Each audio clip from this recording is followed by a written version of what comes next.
Module 9. Insulin Injections. To give an insulin injection with a pen device, make sure you have the following supplies ready: insulin pen, pen needle, and alcohol swab. First, clean hands and then clean rubber stopper on the end of the pen with the alcohol swab. Remove the tab from the pen needle and push and twist it onto the rubber stopper you just cleaned. Dial the other end of the pen to 2 units. Hold the needle up and watch the insulin come out of the pen needle when you push the dial up. You will be pushing 2 units up and out the end of the pen needle.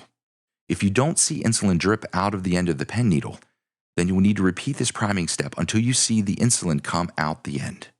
This part is called priming the pen and is important to complete each time you give an insulin injection. It helps assure the child will get the full dose intended. Once you have primed the pen, you will give the injection. First, turn the dial on the pen to the correct dose. You will see the dose in the window is lined up with the indicator line. Allow the child to choose an injection site, which includes the abdomen, back of the upper arm, lower back, buttocks, and front of the upper leg. It's important to rotate injection sites and not always give the injection in the same part of the body day after day. Once a site is determined, insert the needle into the soft tissue at a 90-degree angle. Push the insulin into the body by pushing the dial down from the dose to 0. In this example, the dose is 2 units, so the dose would go from 2 to 0. You hold the needle under the skin for a count of 6 seconds and then remove the needle at the same angle you injected. After injecting the insulin, you will cover the pen needle with the larger of the 2 safety caps. Squeeze and twist the pen needle off the pen and dispose of it in the sharps container. Use a new pen needle for every injection. Rotate injection sites to prevent overuse of one area. Some kids may ask you to gently pinch or fold the skin up to ensure you're injecting into the soft tissue. This is usually not necessary as the needles are so small.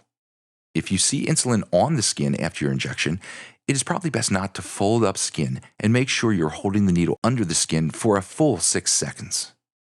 Sometimes you may have to give an insulin injection with a syringe and an insulin bottle. For example, if the child uses an insulin pump, they may carry syringes as a backup in case the pump fails and an injection is required. The supplies you will need include alcohol wipes, insulin bottle, and syringe. Make sure your hands are clean and you have the correct type of insulin. Clean the top of the bottle with an alcohol wipe. Remove the needle cap and make sure to hold the needle up and away from you. Pull the plunger down from the number of units you need. Hold the bottle on the table with one hand and insert the needle straight into the container of the rubber top with your other hand. Push the plunger down to release the air into the bottle. Turn the bottle upside down and pull back the plunger to the desired dose. Align the top of the plunger to the line on the syringe that indicates the number of units needed. Whole units are marked on the right side of the syringe, and half units are marked on the left. Remove the syringe from the bottle and inspect for air bubbles. You can flick the syringe lightly to remove the air bubbles. Make sure the needle is pointed up and away from you so that the air floats to the top and out of the needle. Once you have confirmed your correct dose, insert the needle at a 90-degree angle into the skin. Push the plunger down to inject the full dose into the skin. Remove the needle from the skin and put the syringe into a sharps container. Go to Module 10 to continue.